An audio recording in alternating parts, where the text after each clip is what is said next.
Hello everyone, welcome back to your YouTube channel for creative studies. कैसे हैं आप सभी? आशा करता हूँ आप सभी अच्छे होंगे। आज हम जानेंगे बीपीएससी 133 के लिए इम्पोर्टेंट क्वेश्चन विद आंसर। ये ओनली बीपीएससी 133 के लिए नहीं है, और भी अदर्स प्रोग्राम के लिए हैं। मतलब जिनका भी पॉलिटिकल साइंस है सभी के लिए इम्पोर्टेंट है, चाहे कोई भी यूनिवर्सिटी की हो। ठीक है, सभी के स्टडी मटेरियल सेम होते हैं। ठीक है, चलिए स्टार्ट करते हैं आज का सेशन को हम लोग।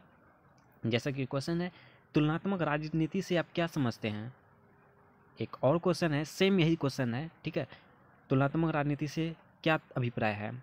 यानी एग्जाम में दोनों में से कोई एक रहेगा तो क्वेश्चन का आंसर सेम ही होगा। मतलब दोनों के कहने का अर्थ एक ही है। ठीक है, इसलिए मैंने दोनों क्वेश्चन को बताया ताकि कोई भी क्वेश्चन आपके एग्जाम में रहे तो घबराने की ज़रूरत नहीं है। ठीक है, इसलिए दोनों को बता दिए हम। ठीक, चलिए स्टार्ट करते हैं। इसके आंसर को बताने का प्रयास कर रहे हैं हम। जैसे तुलनात्मक राजनीति का अर्थ, अब जानेंगे तुलनात्मक राजनीति का अर्थ क्या होता है। किसी एक राजनीतिक व्यवस्था की अन्य राजनीतिक व्यवस्थाओं से तुलना करने की के तरीके को हम तुलनात्मक पद्धति कहते हैं। जैसे तुलनात्मक, तुलना के का शाब्दिक अर्थ से ही समझ सकते हैं हम लोग। तुलना करना होता है, किसी चीज़ को तुलना करना होता है। यदि आप तुलनात्मक राजनीति की बात किया जाए तो उसमें किसी की राजनीति पर तुलना की जाए तो उसे तुलनात्मक राजनीति कहते हैं। ठीक है, मतलब राजनीति पर यानी कि किसी अदर देश, अदर कंट्रीज के में वहाँ राजनीति कैसी है, वहाँ की शासन व्यवस्था कैसी है, और हमारे देश में कैसी शासन व्यवस्था, कैसी राजनीति है, यहाँ के संविधान कैसे हैं, ये इन दोनों में मतलब बाकी और आप में अंतर, एक दूसरे की तुलना करने को ही तुलनात्मक कहा जाता है। ठीक है, आगे है, विभिन्न देशों की शासन व्यवस्था की आपस में तुलना करना होता है। जैसे अभी बता चुके हैं कि विभिन्न देशों के मतलब अलग देशों से और अपने देशों की बीच में तुलना करने की विधि को ही तुलनात्मक विधि या राजनीति के तौर पर तुलना की जाती थी, उसे राजनीतिक मतलब तुलनात्मक राजनीति कहा जाता है। ठीक है, और इसके आगे हैं, इसके अंतर्गत विभिन्न अध्ययनकर्ता, मतलब अध्ययनकर्ता के द्वारा जो है तुलनात्मक राजनीति किस तरह से की है उसके बारे में बताया हुआ है। जैसे है फर्स्ट में, राज्यों के कार्य, राज्यों के संगठन। यहाँ राज्यों का अर्थ सरकार से है। ठीक है, सरकारों के कार्य मतलब सरकारों के कार्य किस तरह से चलते हैं इस देश में और उस देश में, बाकी विभिन्न देशों में, उसे आपस में तुलना की जाती है। उसी वैसे ही मतलब उसी के बारे में बताने का प्रयास किया है। उसके बाद राज्यों के संगठन, मतलब सरकारों के संगठन कैसी थी, वहाँ की कैसी थी, यहाँ की कैसे हैं। ठीक है, और राज्यों की नीति, वहाँ के सरकारों की नीति, यहाँ के सरकारों की नीति कैसी है। अभी बोल चुके हैं, राज्यों का मतलब यहाँ सरकार से है। ठीक है, और राज्यों के अंतर्गत संस्थाओं और राजनीतिक दलों एवं दबाव समूह आदि का अध्ययन करते हैं। मतलब सरकारों के अंतर्गत जो है वहाँ के राजनीतिक दल के बारे में, उसके दलों के बारे में अध्ययन करते हैं। दबाव समूह के बारे में मतलब अध्ययन करते हैं। यहाँ दबाव समूह मतलब हो जाएगा, अभी हाल फिलहाल में किसान आंदोलन चलाया गया था, बहुत सारे किसान आंदोलन करने लगे जिससे कि सरकार पर दबाव पड़ी। ठीक है, उसी को दबाव समूह कहा जाता है। उसी का अध्ययन किया गया। ठीक है, तुलनात्मक राजनीति के अंतर्गत, और यह अध्ययनकर्ता ने बताया था। ठीक है, और आगे है हम लोग, तुलनात्मक राजनीति केवल आधुनिक युग की देन नहीं है बल्कि इसका अपना एक गौरवपूर्ण इतिहास है। जैसे कि अभी आधुनिक युग चल रहा है, ये तुलनात्मक राजनीति जो है ना प्राचीन काल से चला जा रहा है, चलते हुए आ रहा है प्राचीन काल से। ठीक है, वही कहा गया है, ये बहुत ही पुरानी इतिहास है, गौरवपूर्ण इतिहास है। ठीक है, और आगे है, तुलनात्मक राजनीति के विकास की गाया अरस्तु से प्रारंभ होती है। इसका अर्थ है कि तुलनात्मक राजनीति का प्रारंभ जो है अरस्तु के शासन काल में हुआ था, अरस्तु के जीवन में हुआ था। मतलब अरस्तु जब थे उस समय तुलनात्मक राजनीति का प्रारंभ हुआ इस तरह से। और एक बात कह सकते हैं कि तुलनात्मक राजनीति का आरंभ अरस्तु ने किए थे। अगर ऑब्जेक्टिव टाइम में पूछे जाए तो ये होगा। ठीक है, ऑब्जेक्टिव टाइम में क्वेश्चन पूछे जाएंगे, तुलनात्मक राजनीति के विकास की गाया किसने की, या तुलनात्मक राजनीति की शुरुआत किसने की, तो उसका राइट आंसर हो जाएगा अरस्तु ने। ठीक है, और आगे है, अरस्तु ने सबसे पहले 158 देशों के संविधान का तुलनात्मक अध्ययन किया। मतलब कि अरस्तु ने 158 देशों के संविधान, वहाँ की शासन व्यवस्था मतलब 158 देशों के शासन व्यवस्था, वहाँ के संविधान, वहाँ के नीति, वहाँ के संगठनकर्ता की, वहाँ की हर एक चीज़ के बारे में सबसे पहले अरस्तू ने 158 देशों की संविधान का तुलना किया, मतलब उस वहाँ के अध्ययन किया। ठीक है, और आगे है, उसके बाद राज्य संबंधी सिद्धांतों की नींव रखी। अरस्तू के बाद अनेक विचारकों ने यह सोचा कि कौन सी शासन व्यवस्था किस समाज के लिए ज़्यादा बेहतर हो सकती है।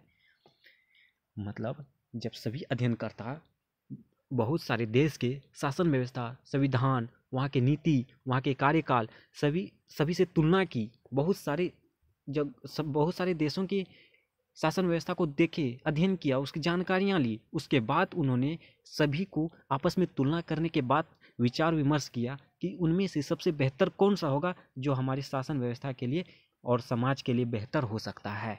ठीक है, और उनकी इस बात में तुलनात्मक शब्द का समावेश हो जाता है। ठीक है, अरस्तू के बाद मैकियावेली, मोंटेक्यू, मार्क्स आदि विद्वानों ने तुलनात्मक विश्लेषण का विकास करके तुलनात्मक राजनीति का विकास किया। मतलब अरस्तू के बाद इन सभी विद्वानकर्ता ने तुलनात्मक राजनीति का विकास किया। ठीक है, और आगे है, अरस्तू से लेकर वर्तमान अवस्था तक तुलनात्मक राजनीति के विकास का अध्ययन निम्न प्रकार से किया जाता है। जब अरस्तू ने राजनीतिक मतलब तुलनात्मक राजनीति की शुरुआत की थी, उस समय से वर्तमान अभी जो चल रही है, इन समय में तुलनात्मक राजनीति के विकास के जो अध्ययन किया था, उनके कुछ पहलुओं के बारे में बताने का प्रयास किया है। ठीक है, उनमें से पहला है यानी द्वितीय विश्व युद्ध तक तुलनात्मक राजनीति का विकास। मतलब द्वितीय विश्व युद्ध के पहले जो है तुलनात्मक राजनीति का विकास कैसे था, इसको फुल डिटेल्स में पढ़ने के लिए इसको नेक्स्ट वीडियो में बनाना पड़ेगा। ठीक है, और बहुत जल्द लाने का प्रयास भी करेंगे हम। मतलब ठीक है, द्वितीय विश्व युद्ध मतलब द्वितीय विश्व युद्ध चला था 1939 से 1945 ईस्वी तक। मतलब द्वितीय विश्व युद्ध से पहले तुलनात्मक राजनीति का विकास कैसा था, तुलनात्मक राजनीति। उसके बाद दूसरा में द्वितीय विश्व युद्ध के बाद तुलनात्मक राजनीति का विकास, मतलब द्वितीय विश्व युद्ध के बाद जो था राजनीतिक तुलनात्मक राजनीति कैसा था। ठीक है, मतलब 1945 ईस्वी के बाद। ठीक है, और उसके बाद तीसरा में है तुलनात्मक राजनीति की वर्तमान समय में स्थिति। अभी जो चल रही है उसमें तुलनात्मक राजनीति कभी कैसी चल रही है, कैसी समय की स्थिति कैसी है। ठीक है, और आगे है तुलनात्मक पद्धति का अर्थ तथा विकास। अब जानेंगे तुलनात्मक पद्धति का अर्थ और उसका विकास किस तरह से हुआ। ठीक है, राजनीतिक शास्त्र में तुलनात्मक पद्धति का प्रयोग प्राचीन समय से ही होता आया है। जैसे कि पहले भी बता चुके थे, तुलनात्मक जो है वो आज से नहीं, प्राचीन समय से ही चला आ रहा है। ओके, यह कोई नई परिघटना नहीं है, ये आज का हाल फिलहाल का परिघटना नहीं है, करंट नहीं है, ये बहुत ही प्राचीन है। ठीक है, उसके बाद इस पद्धति का प्रयोग विभिन्न विद्वानों ने किया। ओके, अरस्तू, मोंटेक्यू, सिक्रो, ब्रायस, फाइनर आदि ये सभी विद्वानकर्ता थे जिन्होंने तुलनात्मक राजनीति को विकास किया था। इनमें से आप सबको याद नहीं रखना जरूरी नहीं है, लेकिन अब कोशिश करना सभी के नाम याद रखने के लिए, क्योंकि एग्जाम हॉल में आपके सबके सब याद नहीं आएंगे। इसलिए कम से कम 10 याद करोगे तो कम से कम 5 तो वहाँ लिख सकते हो। इसलिए जब भी कोई टॉपिक हो उसको कम्प्लीटली रूप से पढ़ें, समझें, समझें। ठीक है, उसके बाद यदि एग्जाम हॉल में आपको अगर 10 लाइन यदि आप 10 लाइन का समझ के जाएंगे, पढ़ के जाएंगे, यदि आप एग्जाम हॉल में उसके 5 लाइन भी लिख देंगे तो सफिशिएंट होगा। यदि आप 5 लाइन ही पढ़ेंगे तो वहाँ कितना लाइन लिखेंगे, ओनली 2 लाइन। ठीक है, यही फर्क है। इसलिए तैयारी करें पूरा फुल्ली डिटेल्स के साथ। ओके, चलिए आगे चलते हम लोग। जैसे अरस्तू ने 158 देशों, यहाँ देशों होगा, सॉरी गाइस, 158 देशों का संविधान का अध्ययन किया, पहले भी बता चुके थे। उसके बाद विद्वानकर्ता मोंटेग्यू के बारे में बताते हैं। अब इन्होंने ब्रिटेन तथा फ्रांस के संविधान की तुलना की और शक्ति के सिद्धांत का प्रतिपादन किया। मोंटेग्यू ने ब्रिटेन तथा फ्रांस के संविधान के अध्ययन किया था, वहाँ के शासन व्यवस्था का अध्ययन किया था। उसके बाद तुलना करने लगा, उनमें से बेहतर कौन है, वो बेहतर ढूंढने की प्रयास करने लगे। इसलिए बाकी देशों की संविधान को पढ़ने का प्रयास किया। ठीक है, और उसके बाद है लॉर्ड ब्रायस। इन्होंने तुलनात्मक पद्धति का प्रयोग करते हुए लोकतांत्रिक शासन व्यवस्था की सफलता के तत्व बताए। ठीक है, और फाइनर ने इन्होंने भी तुलनात्मक पद्धति को अपनाया। ठीक है, उसके बाद आगे है, अब जानेंगे अरस्तु अरस्तु के बारे में।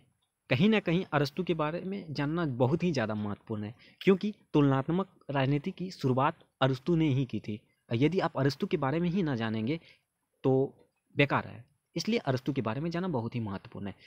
अरस्तु का तुलनात्मक राजनीति के परंपरागत दृष्टिकोण का जनक माना जाता है। जैसे कि अभी पहले भी बता चुके थे, अरस्तु को जो है तुलनात्मक राजनीति का परंपरागत मतलब तुलनात्मक राजनीति का जनक किसे कहा जाता है? अरस्तु को कहा जाता है। ठीक है, उसके बाद क्योंकि अरस्तु ने ही सबसे पहले 158 देशों के संविधान की तुलना की थी और उसने सबसे अच्छी और सबसे बुरी शासन प्रणाली पर विचार दिए थे। ठीक है, अरस्तु ने अपनी पॉलिटिक्स में राजनीति अध्ययन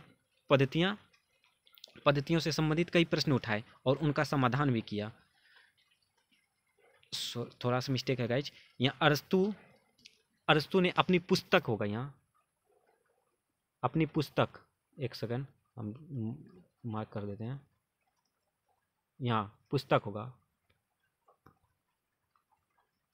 ओके,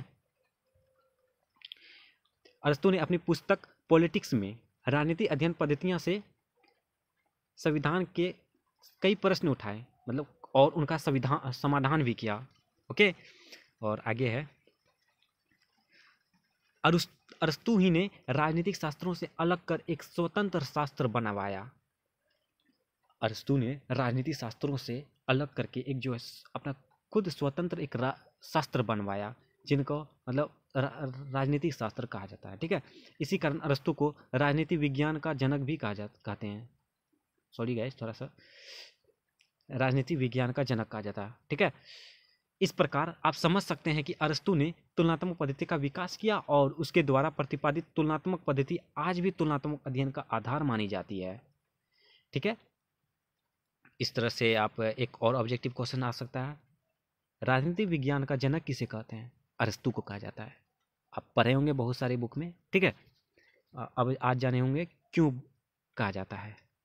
ओके, अब और आगे चलते हैं हम लोग। विद्वानों द्वारा तुलनात्मक की परिभाषा, यानी अनेक अनेक विद्वान जो है तुलनात्मक की परिभाषा किस तरह से दिए उनके बारे में जानेंगे।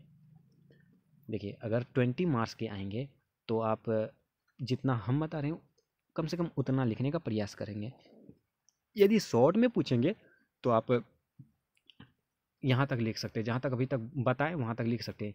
यदि आप फुल मार्क्स मतलब लॉन्ग में अगर प्रिपरेशन करके जाते हैं तो अगर यदि शॉर्ट में पूछे जाएंगे तो फिर भी आप बना सकते हैं। यदि आप शॉर्ट में ही प्रिपेयर करके जाएंगे तो लॉन्ग में पूछे जाएंगे तो आप कितना लिखोगे? नहीं लिख पाओगे। इसलिए कोशिश करो लॉन्ग में पढ़ के जाने की। ठीक है, बोलिए डिटेल्स के साथ। जिन वैलन के अनुसार, ये एक विदेशी अध्ययनकर्ता है, उनके अनुसार जो है तुलनात्मक राजनीति का अर्थ क्या था, मतलब उसका परिभाषा किस तरह से दिया। राजनीति वर्तमान विश्व में विभिन्न सरकारों का अध्ययन है और उसने इनमें 3 बातों को महत्वपूर्ण माना है। जिन वैलन ने 3 बातों को बहुत महत्वपूर्ण माना है, वो क्या क्या है वो देखते हैं। विभिन्न देशों की विधानपालिका, कार्यपालिका तथा न्यायपालिका का अध्ययन, मतलब विभिन्न देशों के जो है शासन व्यवस्था, वहाँ के संविधान, वहाँ के नियम कानून, वहाँ की सरकार, जैसे कई देशों में राष्ट्रपति के शासन होते हैं, कई देशों में प्रधानमंत्री के शासन होते हैं, उसके बारे में अध्ययन। ठीक है, राजनीतिक आचरण, राजनीतिक दल, दबाव समूह, चुनाव प्रणाली, किस तरह से राजनीतिक वहाँ का आचरण है और राजनीतिक दल कितने हैं, किस तरह से दल बनाए जाते हैं, और दबाव समूह अभी तुरंत बताए थे किसान आंदोलन के एग्जाम्पल लेके, वही है। चुनाव प्रणाली, वहाँ की चुनाव व्यवस्था किस तरह से है इसके बारे में, और कानून का अध्ययन, वहाँ की कानून व्यवस्था कैसी है। ठीक है, और नेक्स्ट है एडवर्ड ए क्रीमैन के अनुसार तुलनात्मक राजनीति का परिभाषा है, तुलनात्मक राजनीति का अध्ययन राजनीतिक संस्थाओं तथा सरकारों के विभिन्न प्रकार के तुलनात्मक विवेचन तथा विश्लेषण करता है। ठीक है, देखिए परिभाषा जो है वैज्ञानिकों के, विद्वानकर्ता के, वो जिस तरह से देंगे उसी तरह के आपको पढ़ना पड़ेगा। इसको कुछ अलग नहीं कर सकते हैं। यदि परिभाषा को ही अलग कर देंगे, वो उनका कहने को ही अलग कर देंगे तो बात नहीं बनती है। इसलिए इस तरह से ही रहेगा, ठीक है। तुलनात्मक राजनीति का अध्ययन राजनीतिक संस्थाओं तथा सरकारों के विभिन्न प्रकार की तुलनात्मक विवेचन तथा विश्लेषण करता है। वही बात है, वही अर्थ है तुलनात्मक के बारे में, ठीक है। और इस तरह से आज का तुलनात्मक जो है राजनीति के बारे में संपूर्ण रूप से समझाने का प्रयास किए। आई होप कि आप लोग समझ भी गए होंगे, ठीक है। और ठीक है, और इन सभी को कंप्लीट करते चलिए। और भी क्वेश्चंस आपके पोस्ट हैं और आपके रेगुलर वीडियोज पोस्ट हो रही है अभी। आप लोग कंटिन्यू कनेक्ट में रहें, ठीक है। और जो भी अभी तक चैनल को सब्सक्राइब नहीं किए, प्लीज़ चैनल को सब्सक्राइब कर लें, बेल आइकन को ज़रूर दबा दें, ठीक है। और वीडियो पसंद आए तो लाइक कीजिए, कमेंट के माध्यम से ज़रूर बताएं, ठीक है। और अपने दोस्तों के साथ शेयर कीजिए। और जिन्होंने भी अभी तक टेलीग्राम चैनल में ज्वाइन नहीं हुए, प्लीज़ चैनल में ज्वाइन हो जाएं, जिनका लिंक डिस्क्रिप्शन बॉक्स में है, ठीक है। आप ज्वाइन हो जाइए, ओके, ठीक है गाइज। चलिए मिलते हैं आप नेक्स्ट वीडियो में हम लोग। तब तक के लिए टाटा बाय बाय।